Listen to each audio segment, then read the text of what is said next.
So we were studying general mechanism of drug action and in the last lecture हमने पढ़ा था कि जो हमारी ड्रग है वो एक्शन दिखाती कैसे है। हमारे पास जो हमारी ड्रग्स है वो डिफरेंट तरीके से एक्शन दिखा सकती है। उनमें से हमारे पास एक मेथड था कि जो ड्रग है वो रिसेप्टर के ऊपर ज्वाइन करती है और रिसेप्टर के ऊपर जब हमारी जो ड्रग है वो ज्वाइन करती है उसके बाद हमारे पास कुछ ना कुछ उस ड्रग का एक्शन आता है। तो इस लेक्चर में हम पढ़ेंगे टाइप्स ऑफ रिसेप्टर्स के बारे में। अब टाइप्स ऑफ रिसेप्टर्स क्या है? हमारे पास 4 तरह के डिफरेंट रिसेप्टर्स हैं। अब जो ये 4 तरह के रिसेप्टर्स हैं उनके साथ हमारे पास डिफरेंट तरीके से डिफरेंट मैकेनिज्म से ड्रग का एक्शन आता है। तो हमारे पास 4 तरह के रिसेप्टर्स हैं। Number 1 is ion link channels.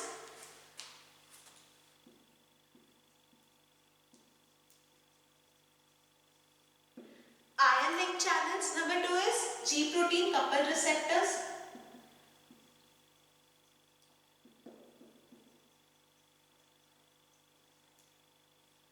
Number 3 is enzyme link channels.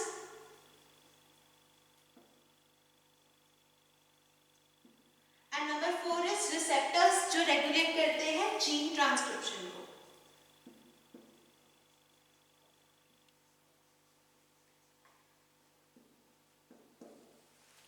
तो जो हमारे पास डिफरेंट रिसेप्टर्स हैं ये हमारे पास डिफरेंट तरीके से अपना एक्शन शो करते हैं और डिपेंडिंग अपॉन कि हमें कैसा एक्शन चाहिए वहाँ पे हमारे पास डिफरेंट रिसेप्टर्स अवेलेबल होते हैं। तो अगर सबसे पहले आयन लिंक चैनल की बात करें तो जो आयन लिंक चैनल्स हैं these are placed on the cell membrane। जो आयन लिंक चैनल्स हैं ये हमारे पास सेल मेम्ब्रेन के ऊपर होते हैं। ये जो रिसेप्टर्स हैं ये हमारे पास इनके ऊपर जब हमारी ड्रग जाके बाइंड करती है तो ये ट्रांस मेम्ब्रेन चैनल को ओपन कर देते हैं जो कि हमारे पास आयंस की जो कंसंट्रेशन है सेल के अंदर उसको इंक्रीज कर देता है। तो बेसिकली होता है क्या है, हमारे पास एक चैनल है जो कि जिसके पास हमारे पास आयंस है, ठीक है। जब हमारी जो ड्रग है वो इस चैनल के ऊपर जाके बाइंड करेगी तो चैनल के ऊपर जैसे ही हमारे पास ड्रग बाइंड करेगी तो हमारे पास ये जो हमारे पास जो आयंस है वो साइटोप्लाज्म या फिर सेल के अंदर चले जाएंगे। अब जब ये आयंस है ये आगे हमारे पास एक्शन देते हैं। जैसे फॉर एग्जांपल जो हमारे पास एसिटाइलकोलिन है, एसिटाइलकोलिन हमारे पास निकोटीन चैनल्स के ऊपर जाके ज्वाइन होती है और निकोटीन चैनल्स के ऊपर जब जाके ज्वाइन होती है तब हमारे पास सोडियम आयंस रिलीज होते हैं। वैसे ही हमारे पास गाबा जो रिसेप्टर्स है वो क्या करता है, हमारे पास गाबा हमारे पास क्लोराइड चैनल्स के ऊपर जाके ज्वाइन होता है और वो हमारे पास क्लोराइड आयन की जो कंसंट्रेशन है उसको इंक्रीज करते हैं।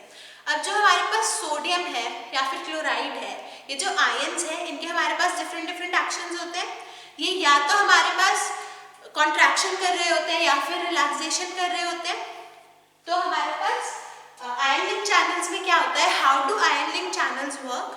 The drug comes and binds to the channel and then after the binding of drug it opens a transmembrane ion channel and after the opening of transmembrane ion channel the ions are released into the cytoplasm which show the further action।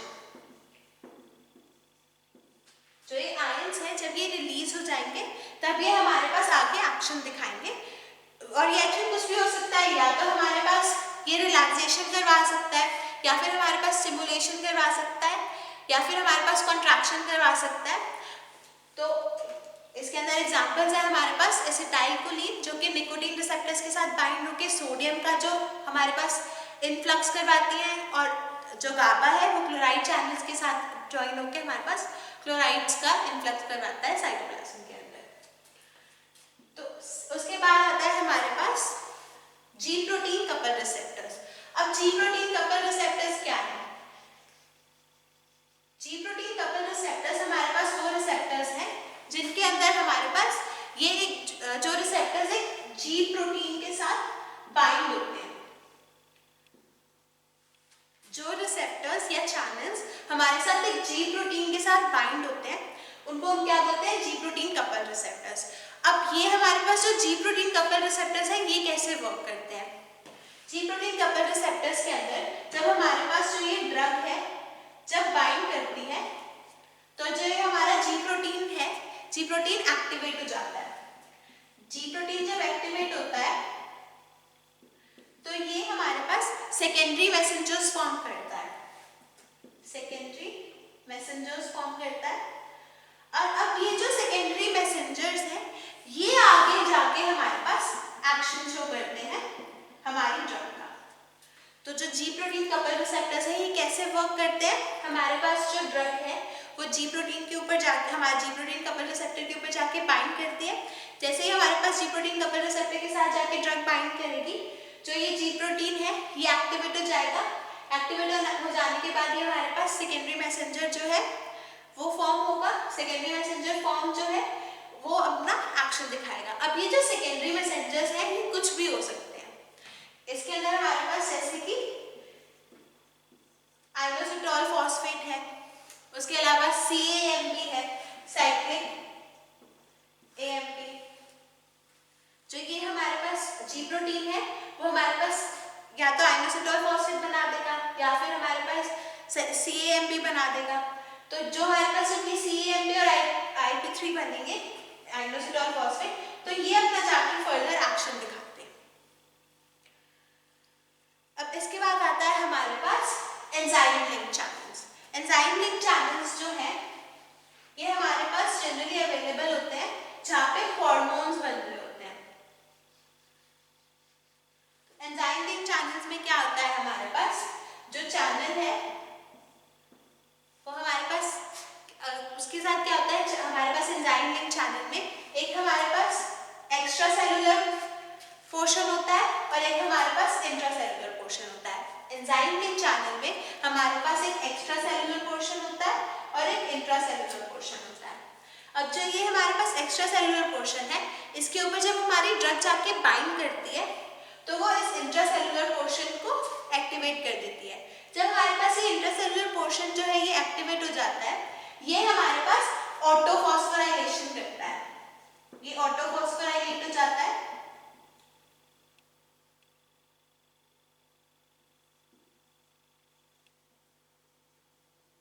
जब हमारे पास intracellular channel की ऑटोफॉस्फोराइलेशन हो जाती है तो ये आगे हमारे पास फॉस्फोराइलेशन का जो प्रोसेस है उसको स्टिमुलेट करता है।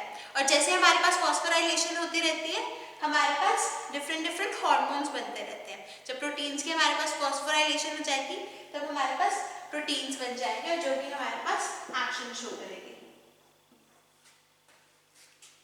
लास्ट टाइप का रिसेप्टर है हमारे पास receptors that regulate gene transcription. अब इसके अंदर हमारे पास क्या होता है, जीन ट्रांसक्रिप्शन वाले जो हमारे पास रिसेप्टर्स हैं ये हमारे पास इनएक्टिव रिसेप्टर्स होते हैं, न्यूक्लियर रिसेप्टर्स होते हैं। इसके अंदर क्या होता है हमारे पास इनिशियली ये इनएक्टिव स्टेट में होते हैं। इनिशियली हमारे पास जो जीन ट्रांसक्रिप्शन वाले रिसेप्टर्स हैं, receptors that regulate gene transcription, initially they are in inactive state. पहले इनएक्टिव स्टेट में होंगे जो हमारे पास न्यूक्लियर रिसेप्टर्स होंगे। अब ये हमारे पास जब इनके ऊपर हमारे पास लाइगेंड बाइंड करता है या फिर हमारी ड्रग बाइंड करती है तो ये हमारे पास इनएक्टिव से एक्टिव स्टेट में आ जाते हैं। अब जैसे ही हमारे पास ये एक्टिव स्टेट आता है और ये जो लाइगेंड का और रिसेप्टर का जो कॉम्प्लेक्स फॉर्म होता है वो हमारे पास न्यूक्लियस के ऊपर जाता है। जो जीन ट्रांसक्रिप्शन है वो न्यूक्लियस में हो रही होती है। अब जैसे ही हमारे पास जो ये कॉम्प्लेक्स है वो न्यूक्लियस में जाएगा, वहां पे जाके हमारे पास ये जो कॉम्प्लेक्स है वो जीन ट्रांसक्रिप्शन को स्टार्ट कर देगा। एक्टिवेट हो जाने के बाद हमारे पास लाइगेंड और रिसेप्टर कॉम्प्लेक्स बनता है जो कि हमारे पास न्यूक्लियस के पास जाता है और न्यूक्लियस के पास जाके हमारे पास जीन ट्रांसक्रिप्शन कराता है।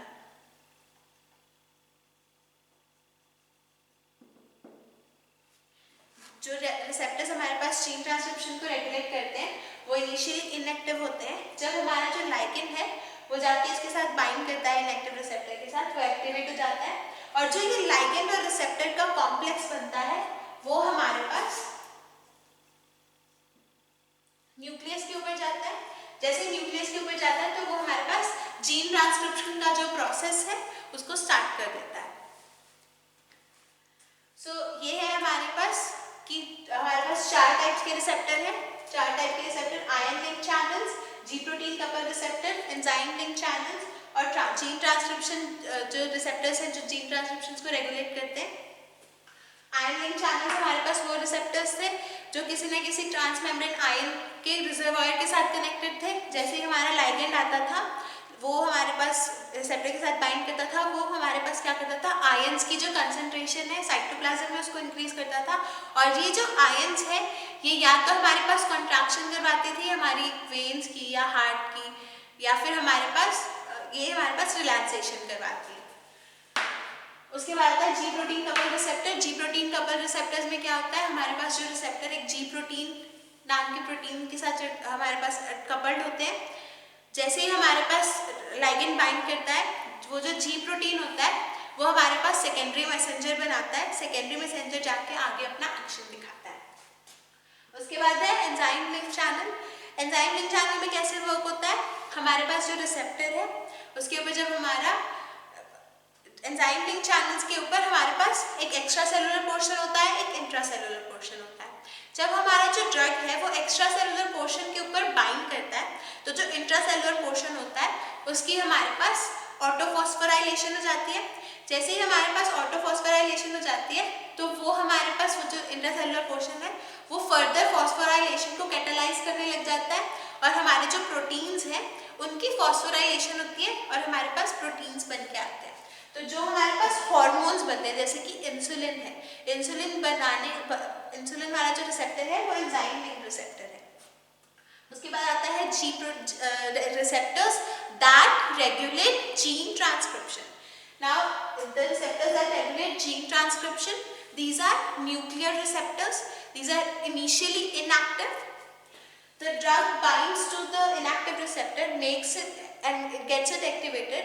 Once the receptor is activated, ये क्या करता है हमारे पास लाइगेंड और रिसेप्टर का कॉम्प्लेक्स जो है वो फॉर्म हो जाता है।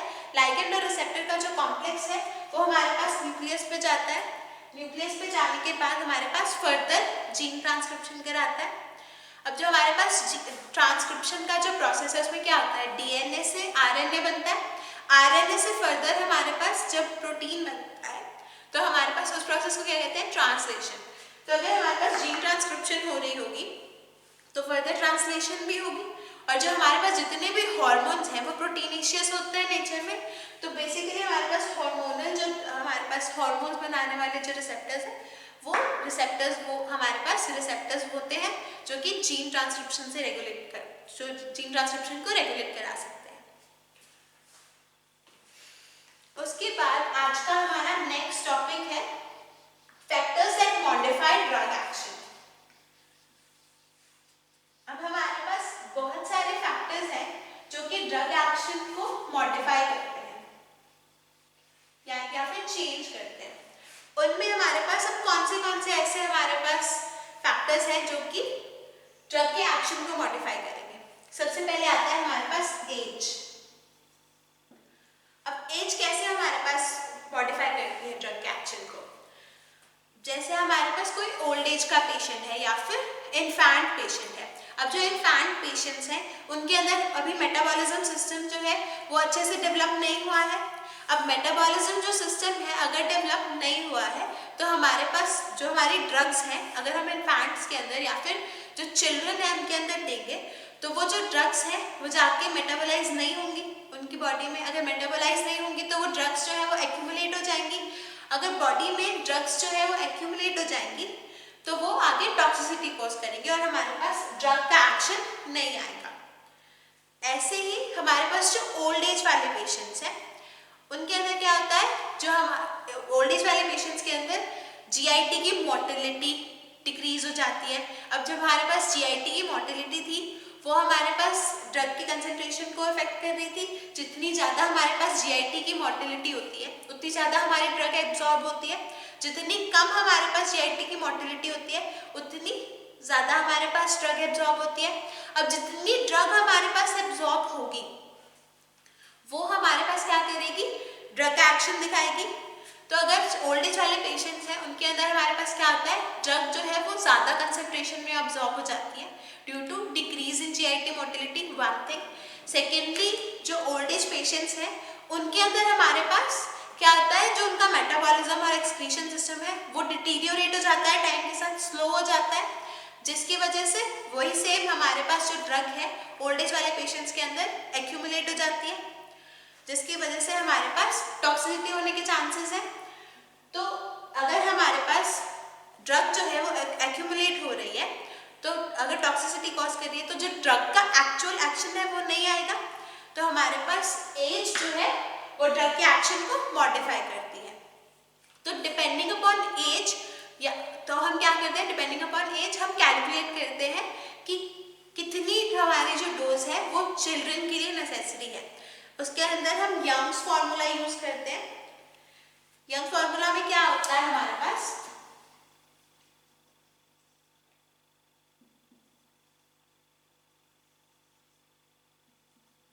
यंग फार्मूला होता है हमारे पास जो अडल्ट डोज है उसको हम एज के साथ मल्टीप्लाई करते हैं। Adult dose plus is multiplied with as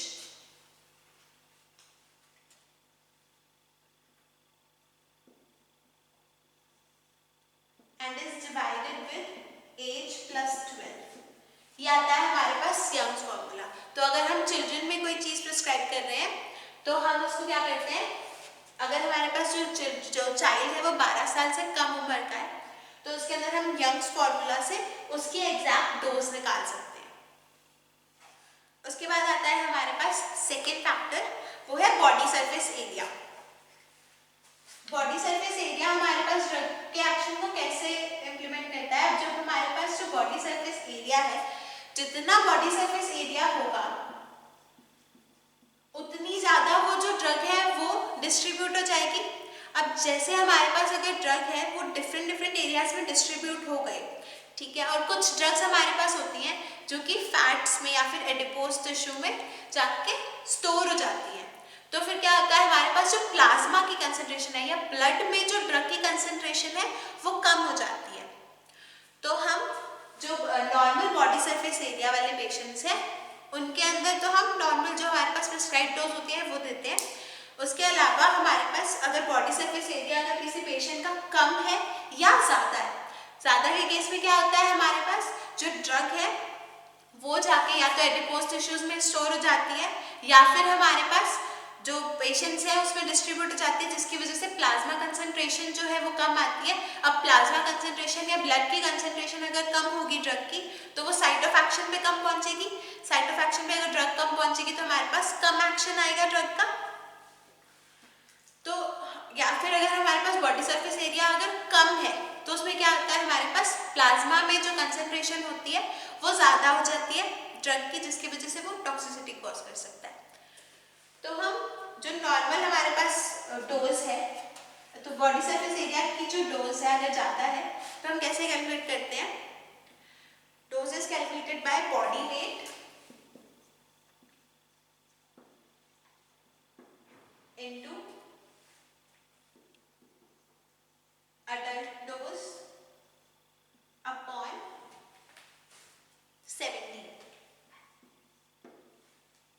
body weight से हम अपनी डोज है जो वो कैलकुलेट कर सकते हैं अगर हमारे पास बॉडी वेट कम है या ज़्यादा, कि हमें एडल्ट डोज के कंपैरिजन में कितनी डोज जो है वो अपने हमारे पेशेंट को देनी है।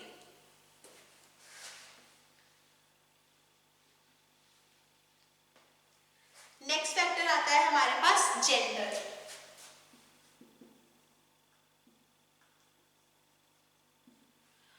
अब कुछ जो हमारे पास ड्रग्स हैं वो हमारे पास जेंडर की वजह से, जैसे जो फीमेल्स हैं वो जनरली उनके अंदर जो मेटाबॉलिज्म का प्रोसेस है वो स्लो होता है इन कंपैरिजन टू मेल, तो इस वजह से हमारे पास मेल्स में जनरली ड्रग की कंसंट्रेशन जो है वो ज़्यादा दी जाती है और फीमेल्स में ड्रग की कंसंट्रेशन कम दी जाती है। उसके बाद नेक्स्ट फैक्टर आता है हमारे पास diet and nutrition.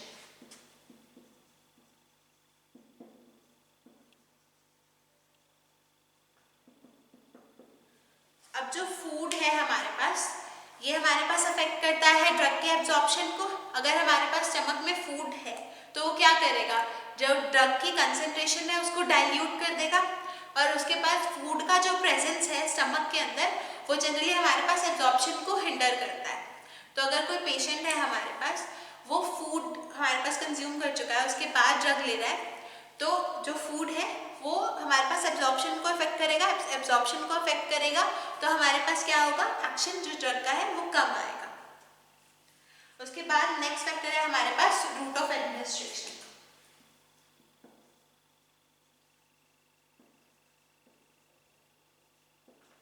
Route of administration हमारे पास ड्रग्स के एक्शन को कैसे अफेक्ट करता है। अब हमारे पास कुछ ऐसी ड्रग्स हैं जो अगर डिफरेंट रूट से दी जाती है तो हमारे पास उसका डिफरेंट एक्शन आता है। जैसे कि अगर हम मैग्नीशियम सल्फेट की बात करें, अगर मैग्नीशियम सल्फेट को हम ओरली देते हैं तो वो एज एन परगेटिव यूज होता है। अगर हम मैग्नीशियम सल्फेट को आईवी के थ्रू देते हैं तो वो सीएनएस की डिप्रेशन कर देता है। और अगर हम मैग्नीशियम सल्फेट को टॉपिकली यूज करते हैं तो वो हमारे पास एडिमा की ट्रीटमेंट में यूज होता है या फिर फ्लूइड रिटेंशन की ट्रीटमेंट में यूज होता है। जो हमारे पास रूट ऑफ एडमिनिस्ट्रेशन है, डिपेंडिंग अपॉन कि हम किस रूट से अपनी ड्रग को दे रहे हैं, हमारे पास ड्रग्स के डिफरेंट एक्शन आ सकते हैं। फॉर एग्जाम्पल, अगर मैग्नीशियम सल्फेट की बात करें तो मैग्नीशियम सल्फेट अगर हम ओरली देते हैं तो वो एज एन लेक्सेटिव या परगेटिव यूज होता है। अगर हम आईवी के थ्रू देते हैं यानी कि इंजेक्शन देते हैं मैग्नीशियम सल्फेट का, तो हमारे पास वो सीएनएस डिप्रेशन कॉज कर देता है। अगर हम मैग्नीशियम सल्फेट को टॉपिकली अप्लाई करते हैं स्किन के ऊपर तो वो हमारे पास क्या करता है, एडिमा की ट्रीटमेंट में यूज हो जाता है या फिर फ्लूइड रिटेंशन को ट्रीट करता है। नेक्स्ट फैक्टर है हमारे पास जेनेटिक फैक्टर। अब जो जेनेटिक हमारे पास फैक्टर है वो कैसे अफेक्ट करता है हमारे ड्रग के एब्जॉर्प्शन को। कुछ पेशेंट्स के अंदर या फिर कुछ ह्यूमंस के अंदर हमारे पास जो मेटाबॉलिज्म वाली एंजाइम्स हैं, जैसे कि अगर हम एसिटाइलेशन की बात करें तो मेटाबॉलिज्म में हमारे पास एसिटाइलेशन हो रही थी, आपने फार्माकोकाइनेटिक्स में पढ़ा होगा। तो जब हमारे पास कुछ हमारे पास पेशेंट्स होते हैं वो स्लो एसिटाइलेटर्स होते हैं, यानी कि उनके अंदर जो एसिटाइलेशन वाली एंजाइम है वो कम अमाउंट में प्रेजेंट होती है और वो एसिटाइलेट नहीं कर पाते अपनी ड्रग को। अगर एसिटाइलेशन स्लो होगी तो हमारे पास जो वो ड्रग है वो कम रिलीज होगी, कम मेटाबोलाइज होगी, कम एक्सक्रीट होगी और हमारे पास क्या कर सकती है, टॉक्सिसिटी कॉज कर सकती है। तो ये भी हमारे पास ड्रग के एक्शन को जेनेटिकली कैसे मॉडिफाई कर रहे हैं। हमारे पास अगर मेटाबॉलिज्म वाली एंजाइम्स जो है वो हमारे पास उसके अंदर हमारे पास अगर जेनेटिक फैक्टर की वजह से या तो हमारे पास एंजाइम्स कम हो या फिर एंजाइम्स ज्यादा हो। उसके बाद आता है हमारे पास सेवेंथ फैक्टर, पैथोलॉजिकल फैक्टर्स।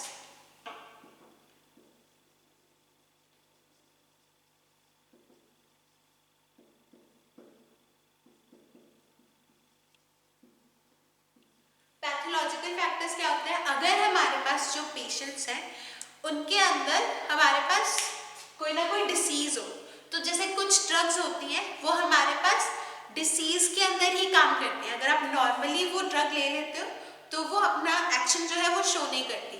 जैसे अगर एस्पिरिन की बात करें तो जो एस्पिरिन ड्रग है वो जो हाई फीवर वाले पेशेंट्स होंगे उसके अंदर फीवर को कम कर देगी, लेकिन अगर हम किसी नॉर्मल पेशेंट को दें तो एस्पिरिन क्या करती है, हमारे पास टेम्परेचर को और नीचे नहीं गिरा सकती।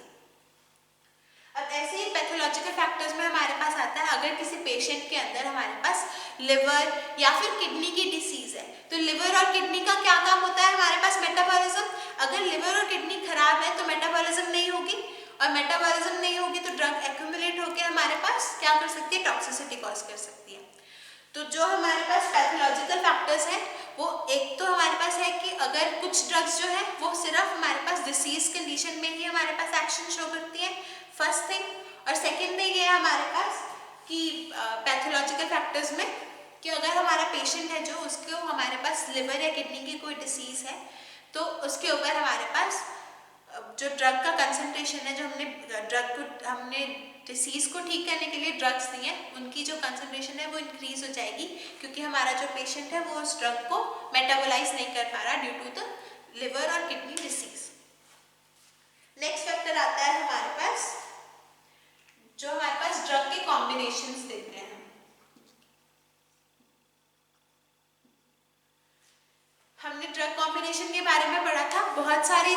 हैं वो कॉम्बिनेशन में दी जाती हैं ताकि उनका या तो हमारे पास एडिटिव एक्शन आए, ठीक है, सिनर्जिस्टिक इफेक्ट आए। जैसे कुछ एंटीबायोटिक्स जो हैं हम उनको कंबाइन करके देते हैं ताकि जो हमारे पास ड्रग का एक्शन है वो इंक्रीज आए। अब जो हमारे पास ड्रग की जो कॉम्बिनेशन में ड्रग्स दी जाती है, अगर तो हम ऐसी ड्रग्स दे रहे हैं जो एक दूसरे को कॉम्प्लीमेंट करती है या फिर एक दूसरे को हमारे पास एक्शन जो है वो ऐड करती है, तो हमारे पास ड्रग का कॉम्बिनेशन सही है। अगर क्या है हमारे पास ड्रग जो हम ऐसी ड्रग्स दे रहे हैं जो एक दूसरे के साथ इंटरैक्ट करती है, जैसे कि अगर हम प्रोबेनिसिड देते हैं किसी ऐसे पेशेंट के अंदर जिसके अंदर इन्फेक्शन हुआ है, तो प्रोबेनिसिड हमारे पास क्या करता है, प्रोबेनिसिड एंटी गाउट मेडिसिन है, प्रोबेनिसिड हमारे पास क्या करेगा, उसकी जो हमारे पास प्लाज्मा प्रोटीन बाइंडिंग है एंटीबायोटिक्स की, सल्फोनामाइड्स की स्पेसिफिकली, उसको हिंडर करेगा। उसकी जो सल्फोनामाइड्स की जो हमारे पास प्लाज्मा प्रोटीन बाइंडिंग है, उस जो प्रोबेनिसिड होता है उसकी प्लाज्मा प्रोटीन बाइंडिंग की एफिनिटी ज़्यादा होती है इन कंपैरिजन टू सल्फोनामाइड। और सल्फोनामाइड अगर वो प्रोबेनिसिड हमारे पास खुद जाके अटैच हो जाएगा तो सल्फोनामाइड्स के हमारे पास क्या होता है, कंसंट्रेशन बॉडी में इंक्रीज हो जाती है जो फर्दर हमारे पास टॉक्सिसिटी कॉज कर सकती है। तो क्या ध्यान में रखना है कि अगर तो हमारे पास सिनर्जिस्टिक इफेक्ट वाले ड्रग्स हैं उनको हम अगर कंबाइन करके दे रहे हैं तो हमारे पास जो ड्रग का एक्शन है वो इंक्रीज होके आएगा या ड्रग का एक्शन हमारे पास मॉडिफाई हो जाएगा। सेकेंडली, अगर हम ऐसी ड्रग्स का कॉम्बिनेशन दे रहे हैं जो एक दूसरे के अपोजिट वर्क करती हैं तो हमारे पास उस केस में क्या होता है, जो ड्रग का एक्शन है वो डिक्रीज हो जाता है। नेक्स्ट फैक्टर आता है हमारे पास time of administration. Time of administration. अब टाइम ऑफ एडमिनिस्ट्रेशन हमारे पास ड्रग के एक्शन को कैसे मॉडिफाई करता है। हमारे पास अगर हम हिप्नोटिक्स की बात करें, हिप्नोटिक्स या सेडेटिव्स की बात करें, तो जो हमारे पास सेडेटिव्स हैं वो अगर हम रात को देंगे, जो उसका टाइम ऑफ एडमिनिस्ट्रेशन होगा, अगर नाइट टाइम में देंगे तो क्योंकि हमारी बॉडी भी इस तरह से वाइंडेड है कि वो रात को हमारे पास बॉडी सेडेशन में जाती है या स्लीप, हम जो हमारे पास बॉडी है हम रात को सोते हैं। तो अगर हम हिप्नोटिक्स दे रहे हैं या सेडेटिव्स दे रहे हैं तो टाइम ऑफ एडमिनिस्ट्रेशन उसमें इंपॉर्टेंट कैसे है कि अगर हम ऐसी ड्रग दे रहे हैं जो हेल्प कर रही है बॉडी के बायोलॉजिकल क्लॉक के साथ, तो हमारे पास जो उसका एक्शन है वो ऐड होके आता है या फिर हमारे पास उसका जो एक्शन है वो ज़्यादा आता है। जैसे कि अगर हम सेडेटिव्स जो है वो दिन में देते हैं तो हमारे पास उसका जो एक्शन है वो उतना नहीं आता क्योंकि हमारी जो बायोलॉजिकल क्लॉक है वो उस तरह से काम नहीं कर पाती। उसके बाद है हमारे पास नेक्स्ट फैक्टर, वो है टॉलरेंस। टॉलरेंस क्या होती है, जब हमारे पास ड्रग की रिस्पॉन्स जो है वो कम होने लग जाती है विद द गिवन टाइम, ठीक है। जैसे जो पेशेंट्स हैं अगर वो बहुत टाइम से एक ही ड्रग ले रहे हैं तो क्या होता है, पेशेंट्स के बॉडी में हमारे पास टॉलरेंस आ जाती है। जो वो पेशेंट है उसके ऊपर हमारे पास जो वो ड्रग है वो हमारे पास इफेक्ट नहीं करेगी और हमें जो कॉन्सेंट्रेशन है वो बढ़ानी पड़ेगी। उसको क्या बोलते हैं, tolerance. Tolerance is when there is decrease in the response of action of drug which was initially effective। तो टॉलरेंस के केस में हमें क्या करना पड़ता है, जो हमारे टॉलरेंस के केस में हमारे पास या तो एक्वायर्ड टॉलरेंस होती है या फिर नेचुरली टॉलरेंट होते हैं कुछ लोगों के ऊपर हमारे पास कुछ मेडिसिन जो है वो वर्क ही नहीं करती ड्यू टू जेनेटिक फैक्टर्स। और जो एक्वायर्ड टॉलरेंस है उसके अंदर क्या होता है, ड्यू टू रिपीटेड यूज जो हमारे रिसेप्टर्स होते हैं उनके ऊपर वो जो ड्रग है वो आगे एक्शन नहीं दिखा पाती।